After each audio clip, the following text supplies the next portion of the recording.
Awesome. Well, we are so happy that all of you are here and are able to join us tonight. It means a lot to both Cam and I.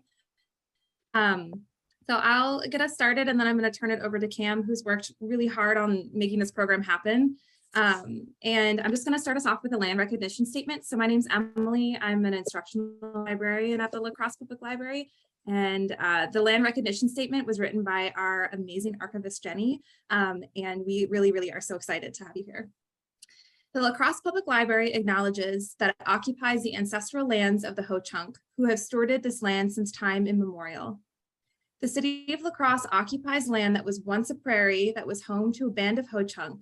In 1830, President Andrew Jackson signed the Indian Removal Act, an attempt to forcibly and often violently remove Indigenous peoples from their ancestral lands located east of the Mississippi River to occupied territory west of the river. Throughout the 1830s and 1840s, the federal government conducted a series of 6 attempts to forcibly remove local Ho-Chunk by steamboat via the Mississippi River to reservations in Iowa, northern Minnesota, southwest Minnesota, South Dakota, and finally Nebraska. The historic steamboat landing where this took place is now Spence Park in downtown La Crosse. However, many of La Crosse's Ho-Chunk found their way back to their homeland, and eventually the federal and local governments moved on to new strategies to eradicate Indigenous folks and culture from the newly established United States of America. As of 2016, Wisconsin was home to over 8,000 members of the Ho-Chunk Nation, about 230 of whom live in La Crosse County. To learn more about this local history, visit the Archives and Local History Department. Thank you.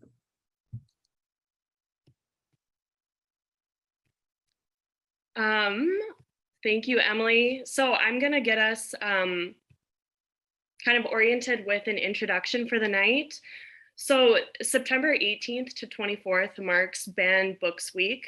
And this is a week that was established in the early 80s in response to increases of challenges to content in libraries. So the week now commemorates free expression of and access to information, which are more broadly then like categorized underneath intellectual freedoms. So my colleague Emily and I wanted to invite these two wonderful organizations, LGBT Books of Prisoners and Black and Pink, into conversation with us that would kind of examine the position of the carceral state in relation to intellectual freedom. So how does the prison as a symbol and reality of social control repress self-actualization and collective development for those both within and without its walls? And then what is the impact of the threat of imprisonment or the reality of imprisonment on vision, creativity, the opportunity for one to fail or expand? And I like this quote here. Angela Davis frames the steadfastness of prison in society's collective imagination in her book, Are Prisons Obsolete? Writing that, quote, "The prison therefore functions ideologically as an abstract site into which undesirables are deposited. It relieves us of the responsibility of seriously engaging with the problems of our society, especially those produced by racism and increasingly global capitalization," unquote. However, there are seeps and cracks in this symbol and reality where information and intellect and fantasy can enter. And so we'll be discussing those points of breakage tonight. And just wanted to mention a couple housekeeping things before I introduce our wonderful speakers. Please note that the speakers tonight are speaking from personal experience with this system of punishment, and to better understand that system's place within this country's legacy of slavery and colonization, certain questions will be leveraged by historical content. So I invite all of you listening and the speakers to partake mindfully in this discussion by just please respecting your own and others' emotional reactions to this information, which may be distressing or triggering, whether that means taking a break for 5 minutes or for the remainder of the discussion. The conversation will be recorded, So you'll have an opportunity to return to it if you so wish. And then just wanted to note that we'll be taking a 5-minute break halfway through as well. So I'd now like to introduce one of the organizations, Black and Pink Milwaukee.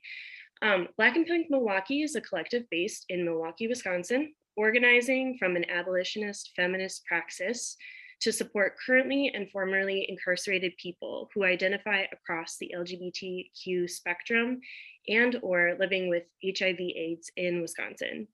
We do this work by connecting people on the inside with pen pals on the outside, organizing to meet the needs of our comrades on the inside and engaging in community education. Black and Pink, thank you so much for joining us tonight. I'm now going to unmute our friends from LGBT Books to Prisoners so that they may introduce themselves.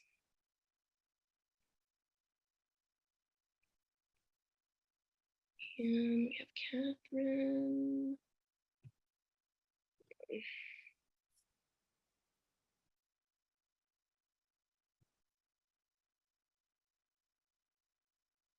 Catherine, you go first. Amazing. Thanks, everybody.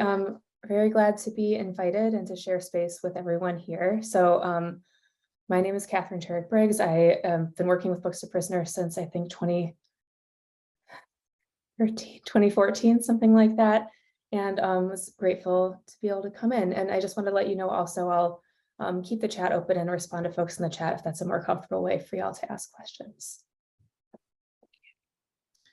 Thanks. My name is Julia Dower. I'm joining Catherine to speak with you. I was involved with LGBT Books to Prisoners from 2016 to 2019 while I lived in Madison, and continue to join conversations with them like this one sometimes. Thank you so much for introducing yourselves.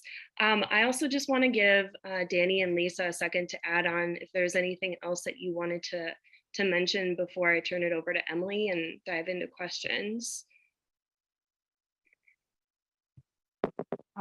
This is Danny, by the way. I just joined, excuse me, Black and Pink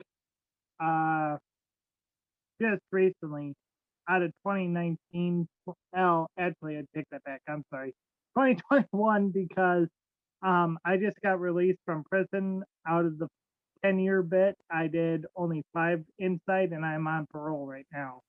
And it is a great opportunity to talk to the Books to Prisoners, and in fact, I do have some of the literacy that you guys sent me a while back, which is great.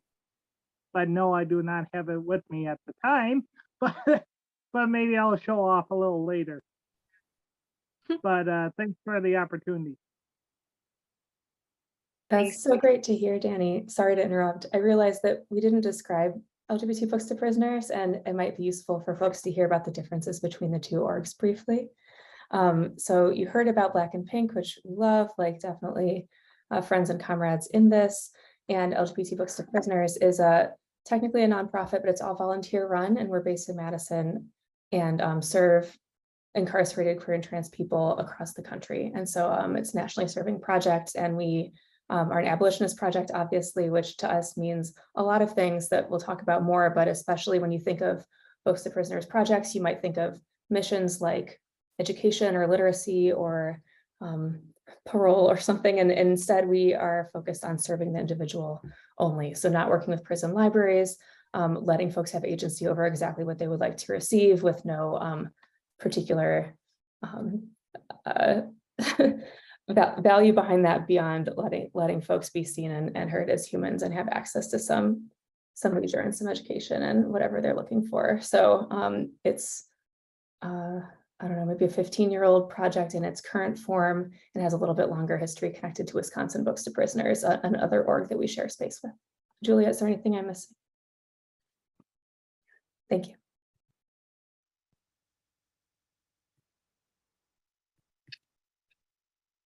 Awesome. Are we good to move into, thank you all for the introductions. Are we okay to move into questions, Cam? Definitely. Thank you. Okay. Yeah, of course. So Cam and I will be switching off when we're asking questions. And if you ever need us to repeat it, let us know. Or if the other can type it in the chat, if it's something that would make it easier, we can do that too. So we are flexible. So our first question is to get on the right side here. Is to LGBT books to prisoners. Through what channel does information flow in and out of prisons, and how are these channels fettered?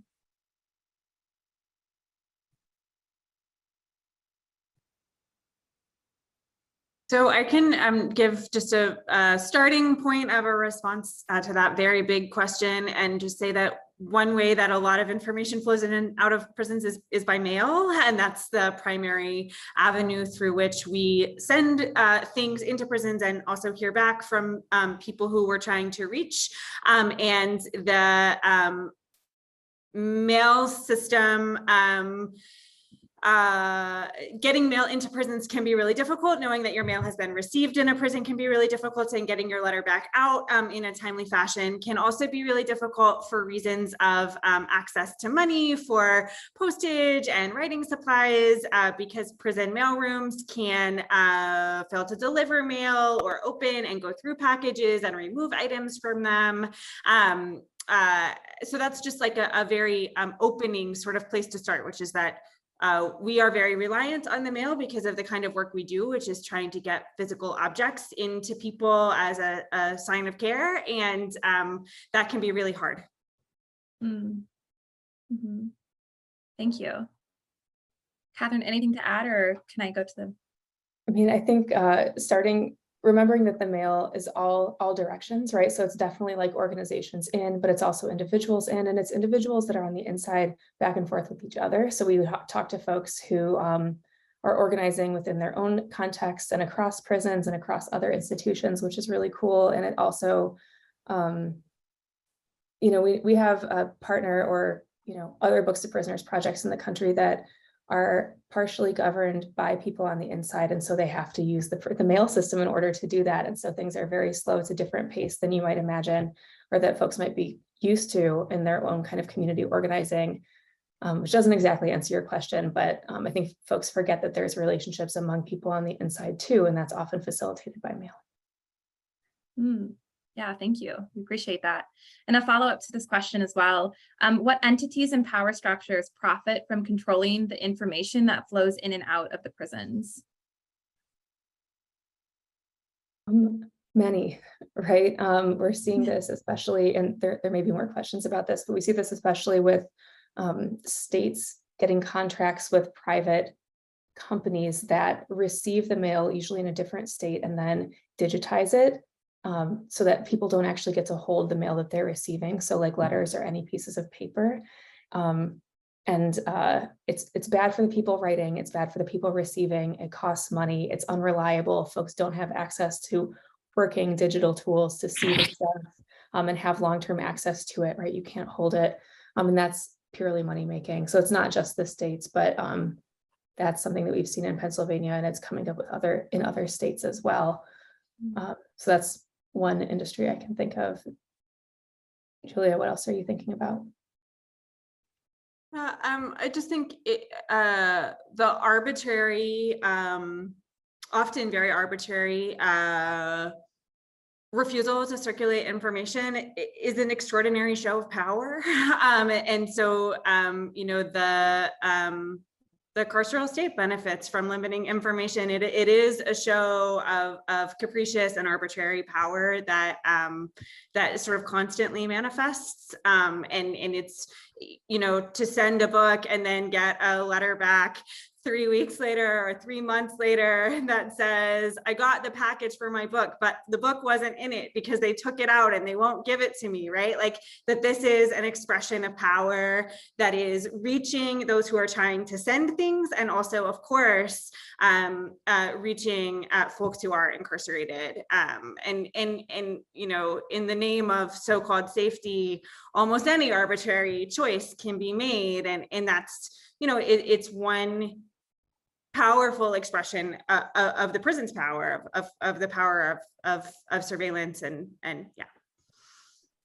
Absolutely. And you mentioned it being arbitrary, which of course it is, and it's unpredictable. So both of those things at once make it extra hard, right? Because then you don't know what to expect or when, you don't know if you're going to get something or not. It makes it really hard to organize, right? It makes it really hard to maintain relationships. It's all the way up from, again, that state level or federal level through the individual of the person who's screening the mail, right? Anyone could be making a decision at any time, which could be both arbitrary and unpredictable. And so that of course serves the state and keeps people less connected, which of course is one of the major points of the carceral system. So it serves itself. Yeah, thank you. I'm thinking about just like how just kind of complicated this network of information going in and out could be, like with different organizations and people, and how there's so much pressure like on that one letter or book. Like it's such high stakes because it's just like there are so few avenues. And just as one more follow-up to this question, just wondering how that kind of like bottleneck network could contribute to misinformation, disinformation, or bias.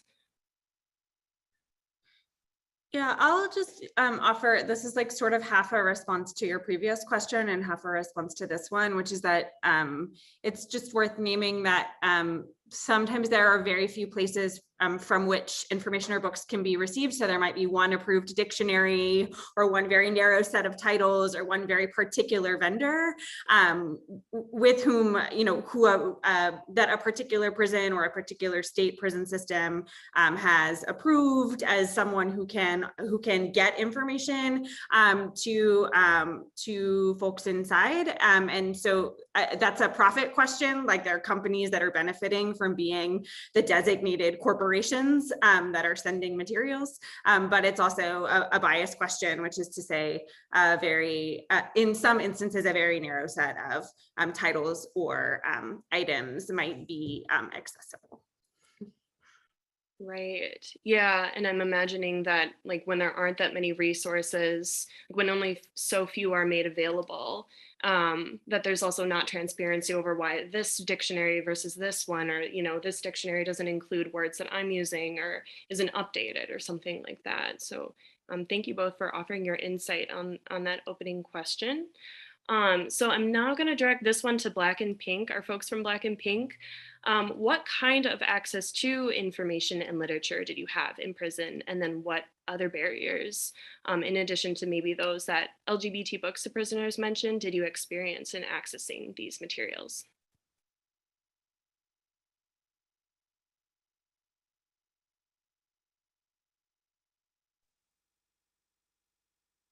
Danny, would you like that? Go ahead, Would you Lisa. like? Hi, my name is Lisa. I'm from Black and Pink, of course. Well, Black and Pink, our main contact with the prisoners is we write letters. We also do a monthly newsletter as the LGBT Books for Prisoners just set forth, which is factual. The arbitrary stance of power when it comes to prisons and sending material, it's often heavily scrutinized upon receipt to the prison. And I fear politics play a big part. Different prisons are in different places, and it's oversighted by staff members with certain political viewpoints. I'll just use Green Bay Prison, for example. When the COVID masking came along and they were pushing for masking, a lot of the prison guards that oversight the Green Bay Prison, they were heavily right-wing conservatives. So we were getting a lot of letters from prisoners saying, well, they're not giving us masks. They won't follow the protocols, and it was due to their political views. So there was an issue. And so I say this to say that I'm a transgender Black woman. I did time in prison. And my experience in multiple prisons in Wisconsin. And I had a adverse experience in different prisons, again, depending on where that prison setting was.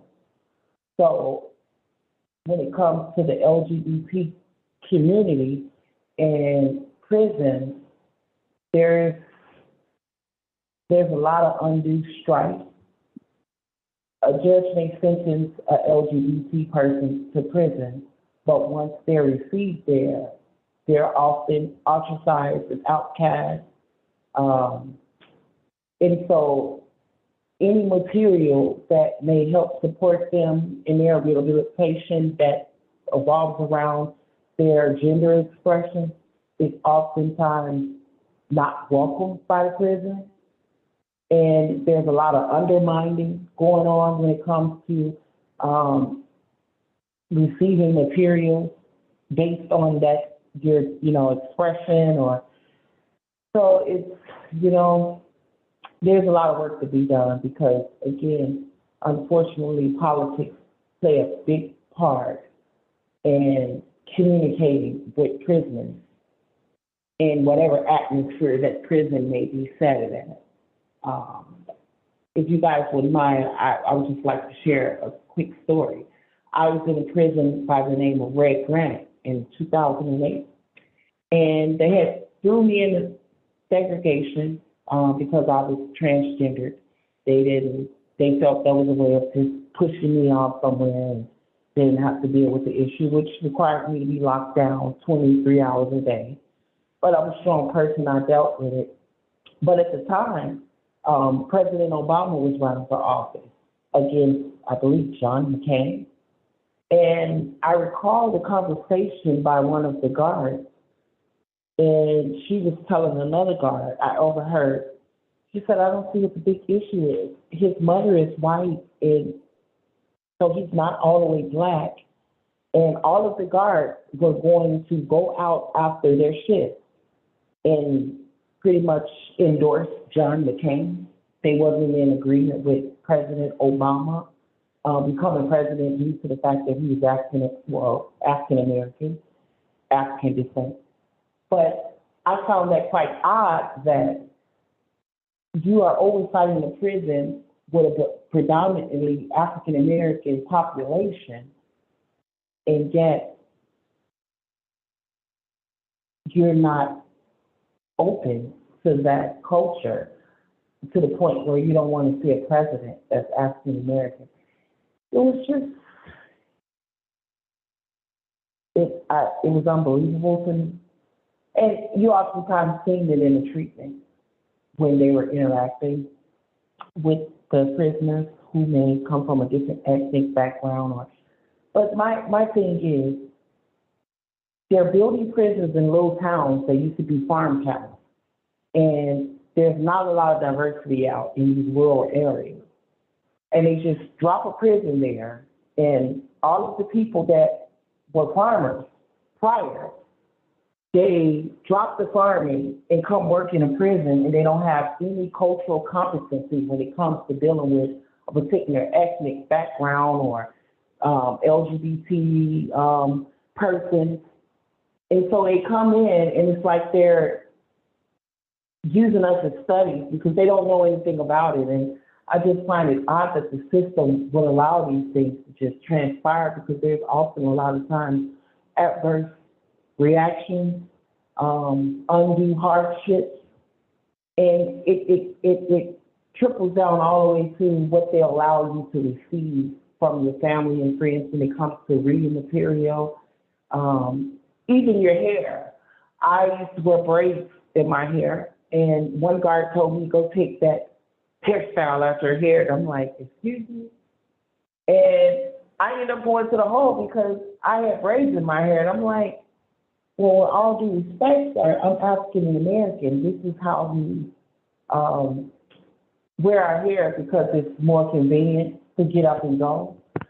But, by him being Caucasian descent and not having any education about that, I don't know if he's on the offensive or, so, just the arbitrary, undue power moves is very real.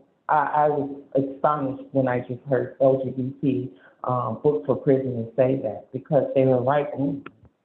I can only imagine the job that they have when it comes to sending certain materials, because again, it depends on where the prison is at and the politics of the oversight of that prison as to whether they're going to allow certain materials that they find appropriate. And they oftentimes use security risks as an undermining way of restricting certain information that they don't agree with. So if that answers the question. Yeah, and I'll highlight my what I showed a little bit earlier are two books from both the books to prisoners and the LGBTQ books to prisoners. So I still read them every now and then, but you're very limited on how many can be brought in at a time because of the weight, because of how much space they have. And like Lisa said, it all depends on what details are into it. I mean, there's certain things that are allowed and there are certain things that are not allowed. I mean, it's almost like asking, a farmer, well, how do you work the field? Do you use your hands or do you use the machine? Well, you go either one. And I can relate to that because I'm actually in a rural place, and majority of your minimum prisons are up this way, or up on my end of the state, whereas your super maxes or max securities are way down by Lisa, which is down in Manson. So there's so much variation on how much security there is. Now, the mail is actually being sent to Maryland because of a Fox Lake incident had drugs coming in by the mail. So everything is sent all the way to Maryland and then comes back. So I try to explain it's roughly a month to get everything back instead of only a few days. That's how much of a difference there is. Now, I don't know for sure on how long it takes for the book, but if some comes in a big giant package, there's a good chance, back in the day, it used to be drugs coming in left and right. But I mean, the truth is, I mean, they still go through the packages that come through. And in fact, one of my aunts does art, or and she's down in Kenosha. Well, that wasn't allowed because of how much space it had. So it really I would just like to add, to kind of clarify what I was saying. Every prison is assigned a warden.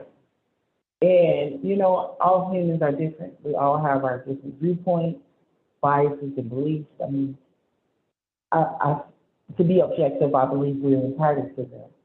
But when you're working in public places, public service, you kind of have to leave those things at the door because you're encountering people from all walks of life. And a prison is a place where people from all walks of life who've made, poor decisions end up at. And prisons are kind of ran like if I have to say, a sheriff's department. Every sheriff's department has a different sheriff with different views, and they come in with their ideology and they command their staff to follow those ideologies. And it trickles down even to the materials that is allowed and not allowed in the prison, as far as the reading materials. So when the reading materials come into the mailroom, it's something that the warden has defined that they don't personally agree with. Oftentimes it's restricted. The prisoner is not allowed it. And again, the excuse that's used, it's a security threat. It's a security risk, but you oftentimes it's not. It's just because of their personal biases and beliefs. It's really, there's a lot of work to be done in the system, I must say. Unfortunately, I did a lot of time in prison, and so I've observed a lot of things that I fear is unethical, even rising to the point of immoral. If that answers your question, yeah.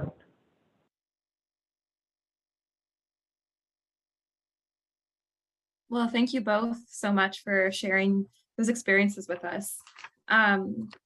This kind of goes along with this conversation that we're having right now. And I know that we've hinted a little bit in answering this question. But what types of information for Black and Pink did you have access to that allowed you to explore LGBTQ plus issues or other marginalized identities? Can you speak to any type of barriers that you experienced in accessing these materials or any materials with LGBTQ plus identities? Can you repeat that? I'm sorry. Oh, no apologies at all. No, yes, yeah, let me repeat this. So what type of information did you have access to that allowed you to explore LGBTQ plus issues or other marginalized identities? Can you speak to any type of barriers you experienced in accessing materials with LGBTQ identities? Yeah, I can do that. Let's see. Oh, see, I actually corrected the address for Kara and the rest of the Black and Pink Milwaukee on the address to the book of prisoners because they originally had the wrong address and I corrected them. And that's how I got my loop into the into the um into the organization. But see, the issues are we send a newsletter like Lisa said before, but we also do core links now. And seeing both Lisa and I are not able to do that at this present moment, we actually have two other members. Centera just joined not too long ago.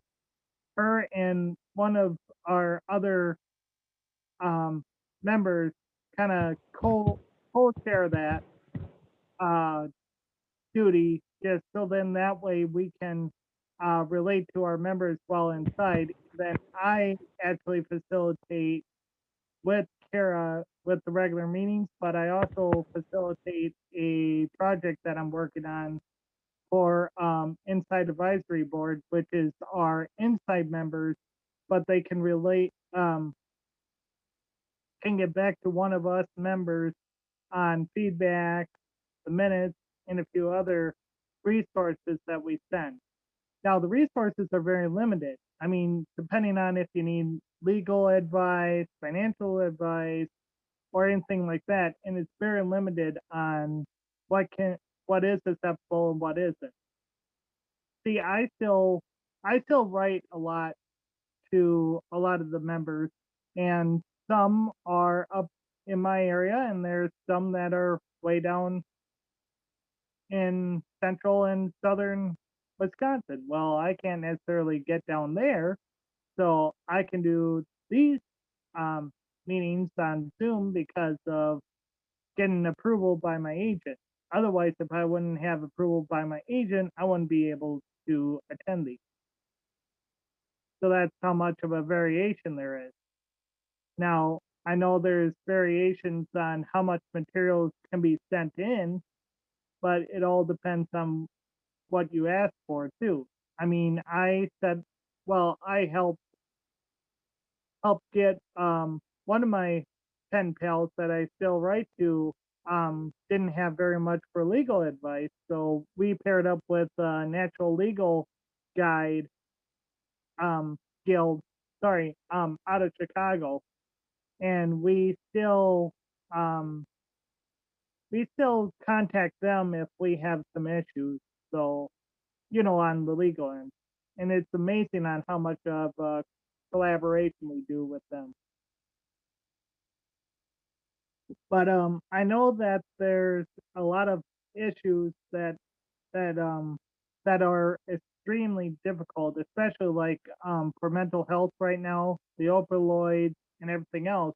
Even though um there are still drugs getting sent in, people still have issues with mental health. I mean, even myself. I mean, I have a mental health team that I see usually bi-monthly, twice a month, just so then I know where my strength is in my mind, but also in my body too. Because I hadn't. I'll do a short story real quick. I had a mini overdose um just about a month ago, but I also had another one while in prison back in 2016. So that one took me about 3 months to recover, and the previous one only took 72 hours. So there's the difference that there's a limitation on your health services as well. It would be nice that if the prisons would understand more about our organization, but also for people that fly underneath the rainbow flag. But it's really hard for everyone to understand that. Now, both Lisa and myself can relate that we've been bullied, harassed, and whatever because of other inmates knowing about our crimes, or because we fly underneath the rainbow flag, or whichever you want to call it. We still, even right now, it's basically us having a label. I mean, even for me right now, I actually have a label and I have to live with it for the rest of my life, no matter which way I look at it. And it's really rough for me trying to go to any of the pride events because they're at a location that I cannot be at. So I'm actually educating people up here, let alone my family, to understand why we need so many of us to educate another. I would just like to say, I would like to commend everybody on this panel for the humanitarian work, first and foremost, you guys do. You don't know how much it really helps people in prison. I know prison is not a place you're supposed to go like you're in a resort, but you still are a human and you deserve to be treated with dignity. And, you know, all they say rehabilitation, but prison can be quite haunting. And the reason it can be haunting is because oftentimes prisoners don't have a voice. If they don't have strong family networks that keep track of them or communicate with them, oftentimes they're don't have a voice and they can become abused in the system. I'm one person who has been, and I have that support. And, you know, there was a lady by the name of Peggy Swanson. She sends out books to prisoners and she writes letters of encouragement, or she may help you with commissaries. But I can recall many times that she really helped me continue to be strong and motivated to get through the ordeal, you know, of being in prison. And again, I just would like to commend everyone on this panel. You just don't know how direly important this work is, especially the LGBT books for prisoners. You guys are awesome.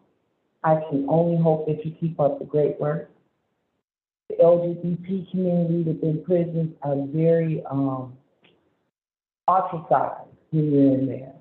They don't want to deal with the issue, so their way is to kind of push you away, and it can rise to neglect of you. And they know that by you being a prisoner, no one is really going to listen to you because society at large has kind of outcast people that's in prison. So your work is very important. You don't know, you may be saving someone's life. So I would just like to say that.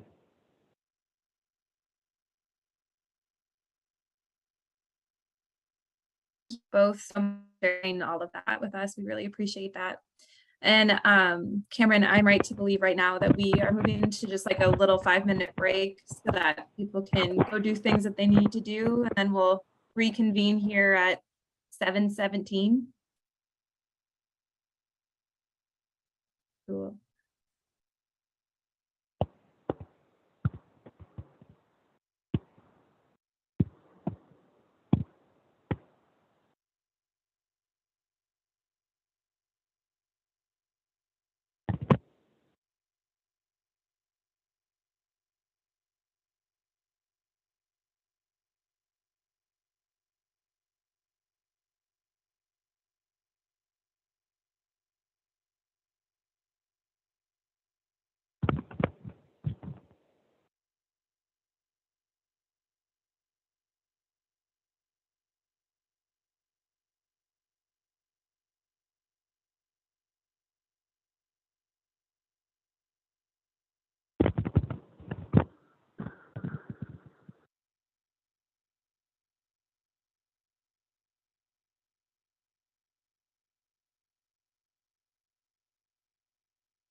Thank you all. So we are going to go ahead and get started.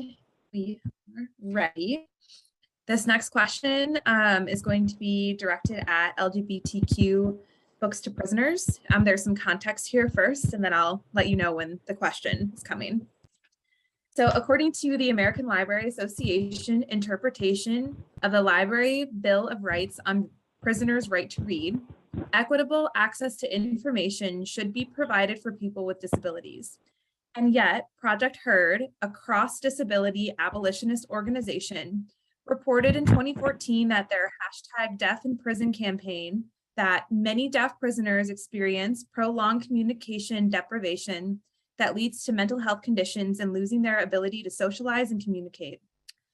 Further article in an article titled The Isolation of Being Deaf in Prison, published by Marshall Project in 2018, a former deaf inmate of Georgia State Prison wrote that while he was in prison, they had no ASL, American Sign Language, interpreters. None of the staff knew sign language, not the doctors or the nurses, the mental health department, the administration, the chaplain, the mailroom, nobody. So the question is, what challenges have your organizations faced finding resources to meet the needs of deaf and blind prisoners, and how can these challenges be mitigated?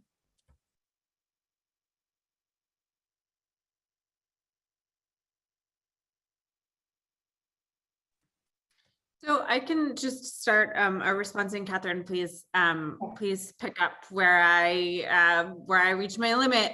So this question identifies a profound gap in who we are able to serve, so we don't often even hear from people who are blind or deaf in prison seeking materials from us. We also don't get donations of things like Braille books and don't have the capacity to send things like audiobooks. So there's a pretty profound limitation on the kinds of materials we have that might help address this extraordinary need, and also on our capacity to be seen and found by people who might be wanting to reach us from deaf and blind communities. So that's just one starting place. Catherine, do you want to say more?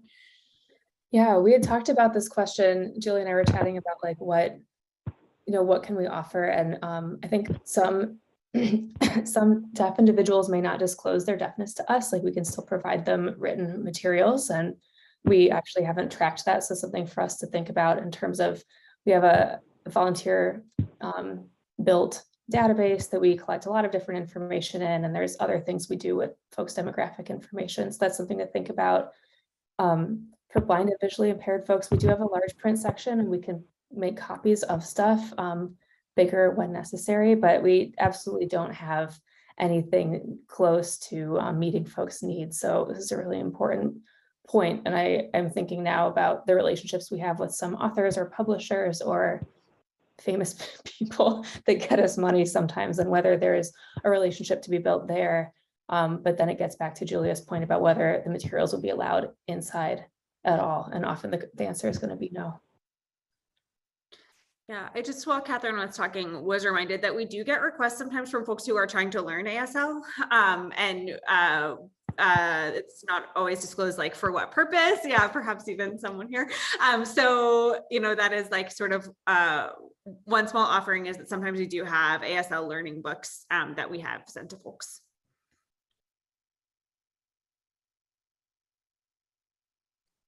Hi, thank you for answering that. So yeah, I'm just kind of thinking about just maybe the difficulty of seeing the entire picture of where those gaps might be and different entrances to kind of mitigate that, and also just kind of the vastness of this question of addressing lack of information access for multitude of marginalized identities. And also I'm seeing in the chat question about whether, Danny, you'd like to respond to that question as well. Yeah, I think I might have asked in one of my letters back in 2017, maybe 16, because I was trying to learn a little bit more on sign language, because I had a friend of mine that is deaf, sorry, wrong term. That was in a title class with me, so I wanted to learn more the sign language because I'm trying to do a few outreach programs. Um, and in fact, I'm trying to my agent and I have been trying to contact the disability director that is part of the DOC.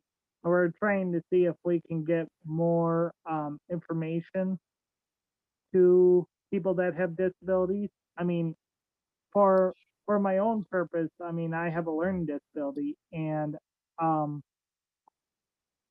so that's why I had to ask Emily to repeat the question so then I would understand it a little bit better. So um, the easiest route is I know people with disabilities or cognitive behavior are in a special unit, either called the special management unit or behavior housing unit. And both are quite small, but they're limited of abilities to get in and get out of places.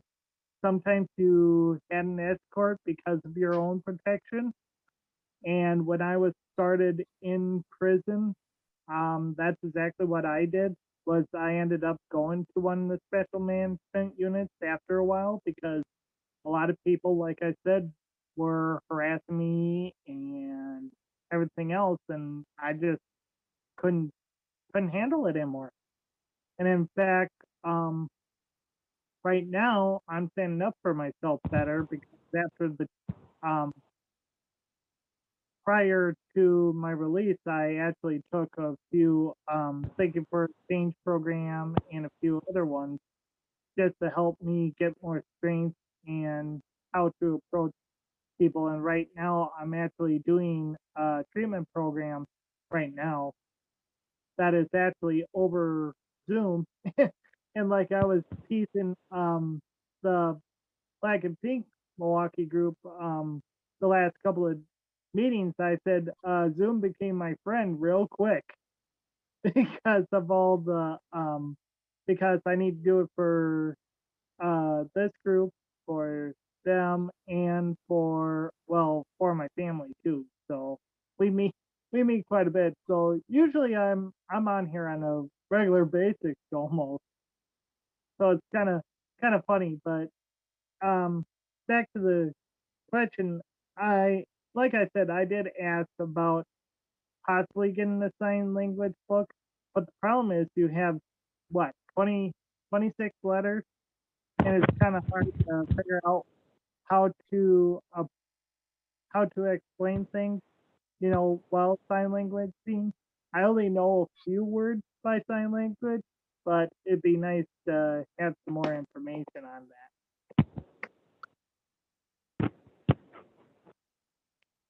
Yeah, thank you, Danny, for adding just that personal experience to the question too. It's like there's first that barrier to information, and then also barriers to obtaining the tools to then request that information. Like how does one even develop those like ASL skills, so that they could then go ahead and communicate. And also just kind of like baffled by these, just picturing first like the separation from society that that people incarcerated in prisons experience, and then on top of that, the added layer of being separated by disability. So wow, thank you for expanding on that. Um, so I'm going to direct this next question then to Black and Pink, and have some context that I want to add for it first myself. Um, and so, according to Jeannie Austin, they're a jail and reentry services librarian and author of, or just a really well researched book called Library Services and Incarceration. So, at the closing of Spain's colonization of present day California, incarceration became the form of control that was used to reinforce and rank social groupings to disrupt social formations and scatter cultural knowledge of indigenous peoples. So Dr. Austin, in their book, then pointed out how how the geographic placement of modern day prisons currently disrupts social formations and scatters critical cultural and community knowledge in present day communities. Um, I think that organizations like Black and Pink, they organize against these disruptions by rebuilding knowledge and connections between those impacted by incarceration, just from even your bio and then what you've been stating in this discussion. So I'm wondering if you can talk a little bit more about the work that you folks do at Black and Pink to build community with people who are currently incarcerated.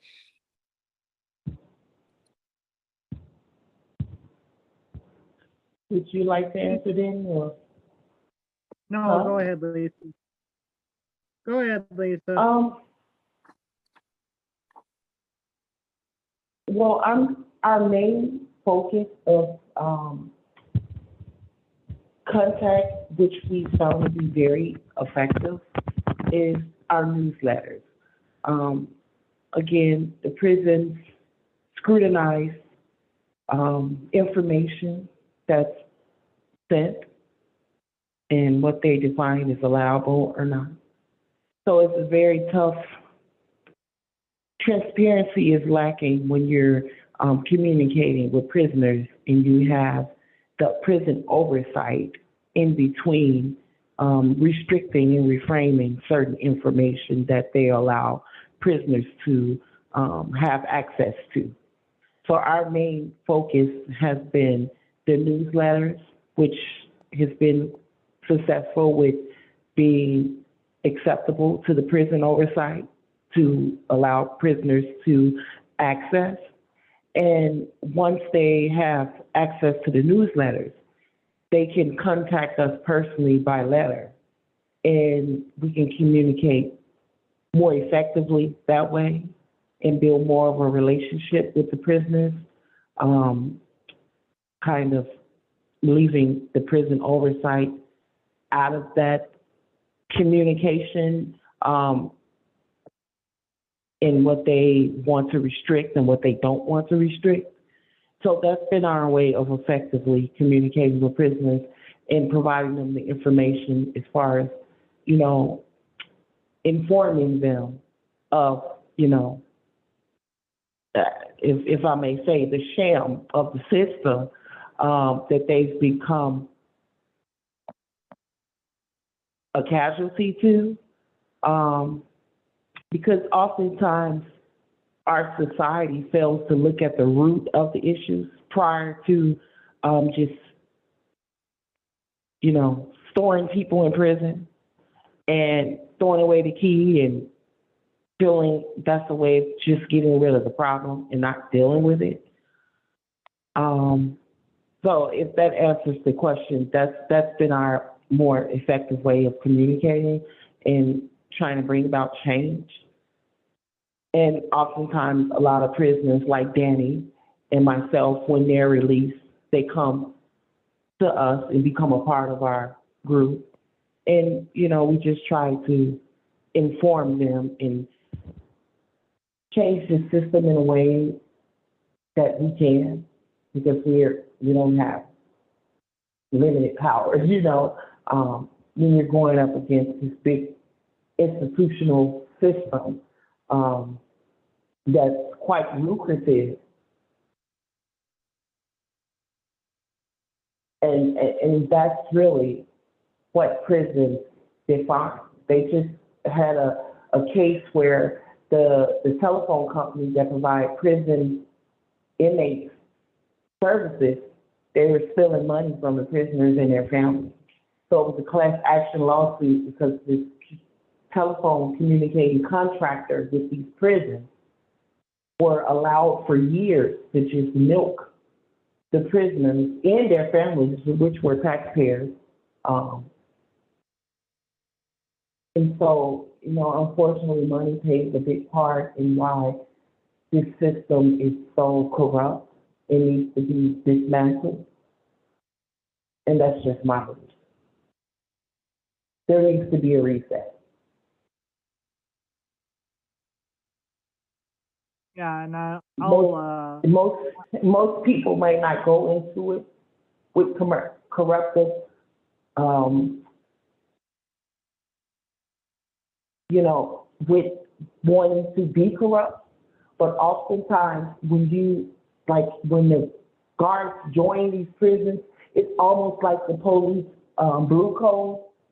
Once they're in, they are kind of suckled into the corruption, and either you're going to be a part of it or you're going to be outcast. And I found that a lot of prison guards, they may have come in with good hearts, but when they come into this system that's a beast, this system won't accept them or allow them to strive and, make their living wages unless they become part of the corruption. Because prisons are often just storage facilities. And that's why you see the lack of disability and all of these other resources that these prisons may need, because the oversight of the prisons look at it like, well, our job is to just store you here. You've been outcasted from society, and we really don't have to care about your personal needs because you're an outcast. So we're just storing you here so we can get all of this money off your body sitting here. And that's where the neglect and abuse comes in. There's no humility. It's lacking. Because although people have trespassed against the law, they're just there to pay their dues to society and not be persecuted on top of it. And oftentimes the persecution comes in when they're abusing people who may be deaf or who may be LGBT community expressive.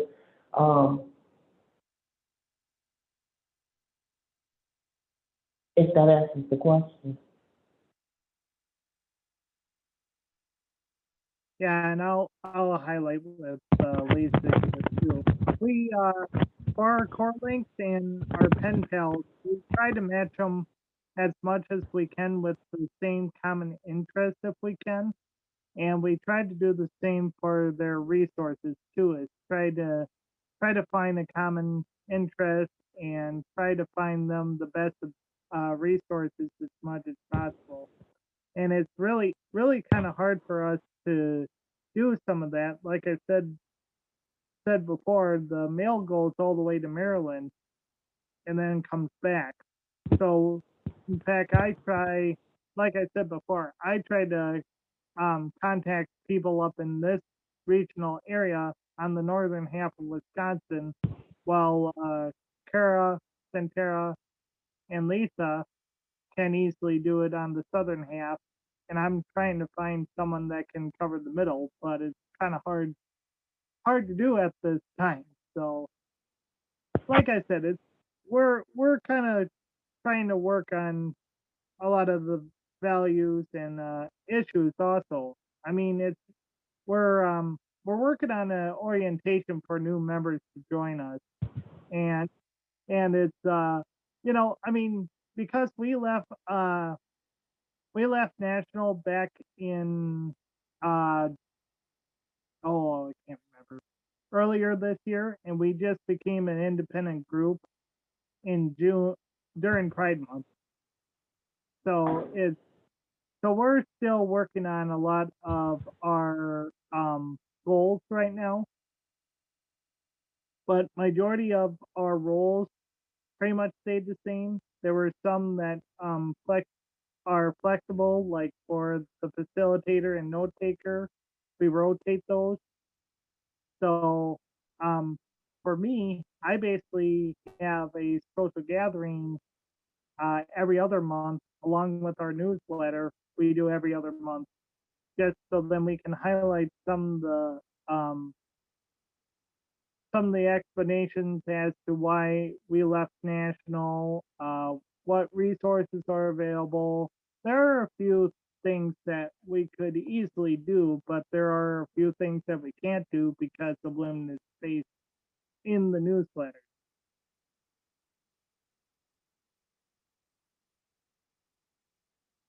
Yeah, thank you both for sharing your insights on that question.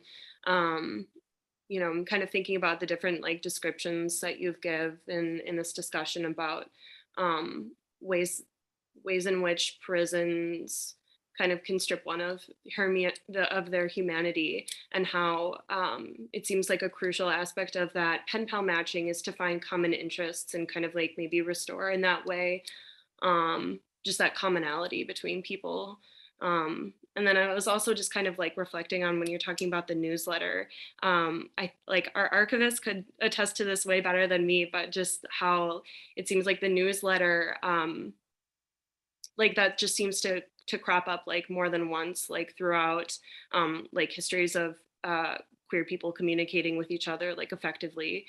So that was just interesting for me to think about like what factors might contribute to that newsletter being like such an important source of information for people. So thank you. I'm going to direct this next question to LGBT books to prisoners. And I wanted to first bring, to preface this question by bringing back some information that I learned from this really great book, Library Services and Incarceration. So in this book, the author, Dr. Austin, was documenting how libraries have at times served to uphold dominant knowledge by coercing cultural assimilation, by aligning certain media and certain types of information with civil standards that are kind of based around wealth and whiteness. And this history of information control dates to the progressive era and can even be seen in formative library science texts, such as the American Library Association's 1916 Manual for Institution Libraries.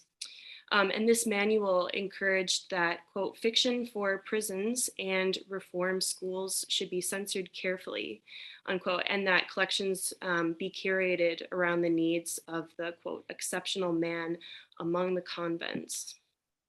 So then my question is, how do modern carceral institutions justify censorship of literature available to prisoners? And what types of literature or genres are disproportionately subject to bans? And how are prison libraries implicated in these types of censorship?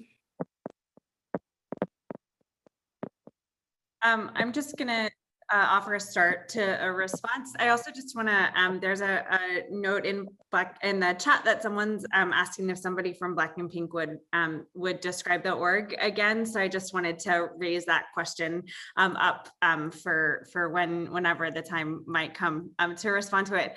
But I wanted to just say that like this goes back long before 1916. I've been thinking a lot about this book that this book called The Life and the Adventures of a Haunted Convict, which is the first known prison memoir by a Black man in the United States, which was composed in the 1850s and first published in 2016. So it's a book with its own long and surprising history. And so much of it is about what books can be read or should be read in prison. So much of it is about how certain novels are dangerous and how, reading certain kinds of reform texts is good. And so just, that's like an even older conversation. And it's, I think, I don't know, Catherine, if you would agree with this, but it's sort of like a shockingly consistent conversation, which is that, there's a certain set of so-called values that are, sort of supposed to be central to certain kinds of literature, like hard work and a very narrow moral code and lots of limitations around sexual content and lots of limitations around representations of violence, and that those are things that shape the work of LGBT Books to Prisoners. Now we have a huge spreadsheet of stated restrictions, many of which, as we have discussed already, are arbitrarily enforced, but that say things like no dangerous content or no sexual content or no violent content. And it's just like, it's a sobering it's a sobering list, and it's also like the restrictions are expansive. So I'll give that as a starting place. Thank you for the historical note. I'd not heard of that one, so I really appreciate it. I mean, the question is basically like, what are the reasons given and how does that uphold, you know, basically white supremacist capitalism? And the answer is like, there often aren't even reasons given, right? The system doesn't need to offer reasons. It can do whatever it wants. It goes back to that question about arbitrariness and unpredictability. They can change them whenever they want. Every once in a while, either the ACLU or individual groups or states will push back. And we'll get some momentum to like, or some traction to push back against a particular restriction, but that's really infrequent. So like what Julia's excuse me, what Julia is describing around this list of restrictions, like it's almost a joke, right? When we train new people, Danny was mentioning bringing new people into Black and Pink. Like when we train new volunteers, we're like, well, this one can show frontal nudity, but not penetration. This one can only show back nudity, but not this other thing. And it's not based on anything. They don't give reasons. Like usually when there's a reason, it's a form letter and there's like a bunch of bullet points with check boxes. And then the institution like checks the reason why it wasn't okay. Clearly someone just did this based on whatever, like with a pen in their hand. And usually the answer is like, it could cause unrest. It could cause disruption. It could cause a riot, right? When you're talking about the types of materials. And while I think people should have access to literally whatever they want to have, well, actually we have some restrictions around like, we don't send like Nazi stuff to people, for example. Anyway, but like the point is they're not even like how to build a bomb books. They're like we're talking about like erotica, for example, or basic like how to draw books that might have part of like nudity in it. Or we get lots of requests for trans bodies, trans selves, which is a big tome of like trans health. It's like a really good resource for folks who are transitioning on the inside that has some nudity in it, since people can't receive the like one best resource on health. Which I'm getting away from the point of your question, which was what are the reasons offered? But you know, we're talking about the types of content. It's also like they can't, whether we can send particular institutions hardcover books, do they have to be soft cover? Do they have to be new quality? Can they be used quality? And those reasons are even faker, right? It's like, oh, there's going to be drugs in it, or it can be used as a weapon, or people can't have dictionaries because they're using them as currency or whatever it is, which is fine, like that's fine too. But like, basically, when you ask the question, I'm like, there's no reason. Like all reasons are fake reasons. Usually new volunteers are like, oh, why can't they have that? And we're like, well, here's the reason given. And then here's the real reason. And the real reason is what we were discussing earlier, which is the suppression of knowledge and connection and access to information, right? So that's my soapbox about it. But there's so much to be said about the restrictions and how much of a total joke it is when you're actually looking at this just spreadsheet that is based on nothing and changes at a minute's notice. And Julie, if you have other things to say, but that's a little bit what it feels like on our end. Awesome. Thank you both so much for that. That was, yeah. And in time of all of the Ban Book Week too. So interesting. All right, we have one more question before we close tonight. And our question is for Black and Pink. Communities are developing connections between prisoners and communities through projects such as Black and Pink. How has being in Black and Pink impacted you in your life? And what values do you find in being in a community organizing group?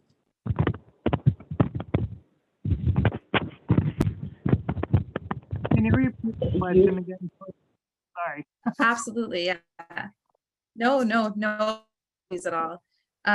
Communities are developing connections between prisoners and communities through projects such as Black and Pink. How has being in Black and Pink impacted your life? And what values do you find in being in a community organizing group?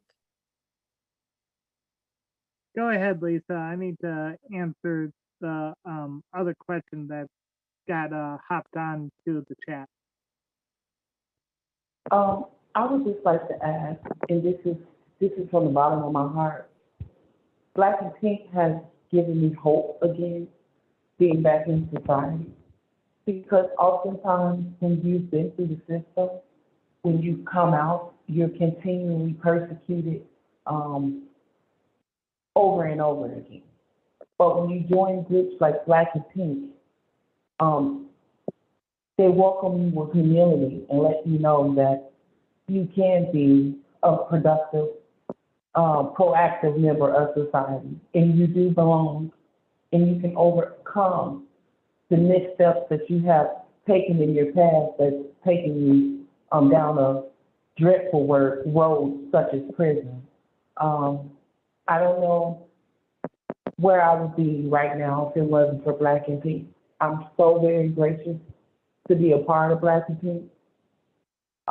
We have weekly meetings where, you know, it's a support system to keep us encouraged, informed, and organizations like Black and Pink for prisoners returning to the community is very important, because oftentimes you see this repetitive cycle where people are like, it's a revolving door. Like they come out and they're still ostracized in society and continually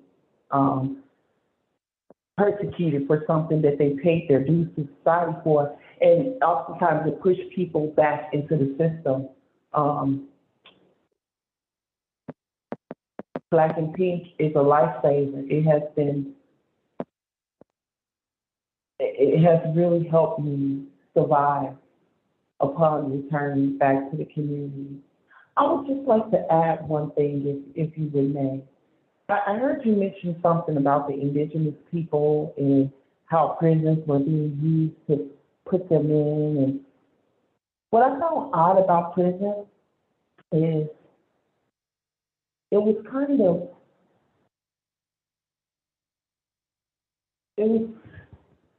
I guess I would use the word backwards. Such information as you brought forth, they wouldn't allow that in. They'll say, oh, that's a security risk. We don't want to uproar the prisoners by giving them access to that information.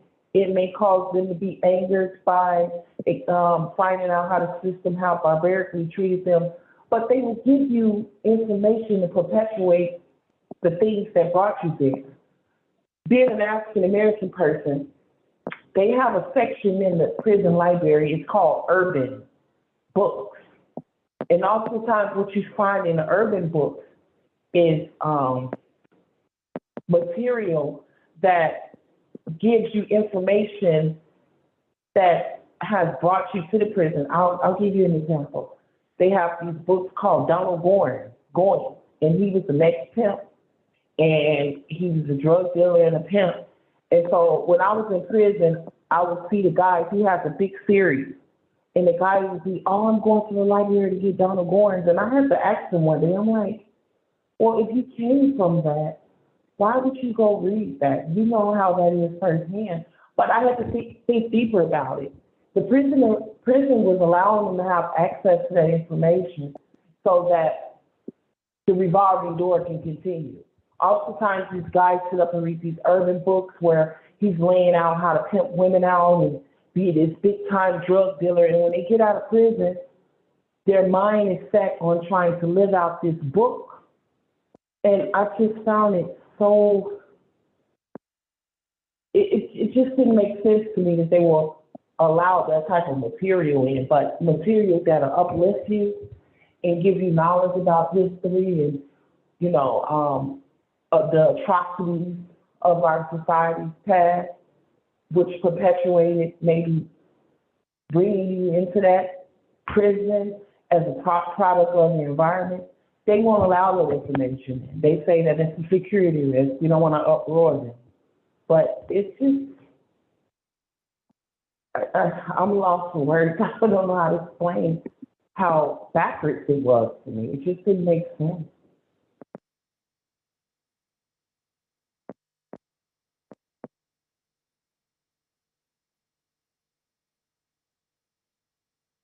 Yeah, thank you for sharing your thoughts on that and going back to that question, and such a great point. Danny, did you have anything that you wanted to add to this question? yeah, I personally just enjoy being part of a group, to be honest with you, and I get to be who I get to be me and not be a certain label or anything like that, because we're all unique and special. We just fly a different way. That's all. That's all it is. But it's something beautiful. I mean, for me, right now I'm co-facilitating or actually facilitate our meetings at this time. And I can't necessarily be down in Milwaukee for every single meeting, so I have to go on Zoom here basically to facilitate the meeting. But I know in a lot of the leadership role that you need to also know what is good for your organization and what is acceptable and what isn't. But it's really wonderful that I have an amazing group underneath me that can um, help in many, many ways and try to get word out to anyone that is interested. And in fact, for up here, I'm near Eau Claire myself, so I know I'm only a few hours away from La Crosse. So basically I can base but I basically communicate with our community center down in Eau Claire for the LGBTQ, and they also have the same mission as the Black and Pink, which is trying to get resources out to anyone that is interested, whether they're incarcerated or non-incarcerated members.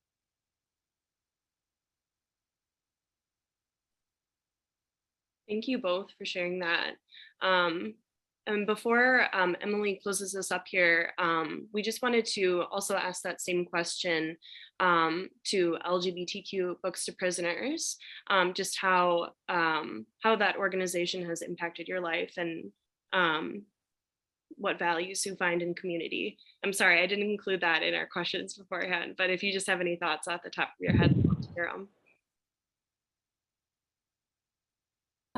I guess briefly, I'll start off and just say, like, it's a space, it's free, it's substance free, it's people that want to be there, people that want to do abolition things together, spend some time in community. There's lots of like volunteer stuff and abolition stuff in Madison. And so I think about like, why did I stay with this particular organization? And like, we put a lot of work into being accessible and being transparent and building community together. It's all a horizontal decision-making structure. So we all kind of agree, you know, so it's consensus based, which is really important to us, and like try to hold ourselves accountable. So it's like just a lot of like human pieces, like folks who are really invested. Like we all have different relationships to incarceration and to like why we might be in the work. And everybody has their story, right? And everybody has their connection. And it just, you know, I've made a lot of friends there. And also like, I remember after like the Pulse shooting, we had a bunch of people show up that had not come before because they were like, we just really want to be in the community, in the queer community space. And that's not to say that's more important than serving the people on the inside, but it's both, right? It's a healthy space that we can do good work for everybody who needs it. So I think those are some of my thoughts. Julia? Yeah, I would just also say that I do actually believe in books. You know, it can sound like, you know, a cliche or something that, you know, there's lots of critiques of like sending books as a mechanism for participating in abolitionist work. But I think of myself so strongly and so deeply as a reader and as a person whose life has been made by books. And it's been extraordinarily meaningful to me to have been like in a community space with people who also value books, and also to be trying to produce an experience, however small, of community with so many folks who are inside around books, which is just like something that I love and something that I believe can make some kind of difference in people's lives. So yeah, I would just add that it's to be in an abolitionist project that's also a book project is sort of like to bringing those things together feels really important to me. Well, awesome. We just want to thank all of you so much. This was so wonderful that you can share your experiences with all of us. We've learned, I'm sure all of us could say, a lot from each and every one of you tonight.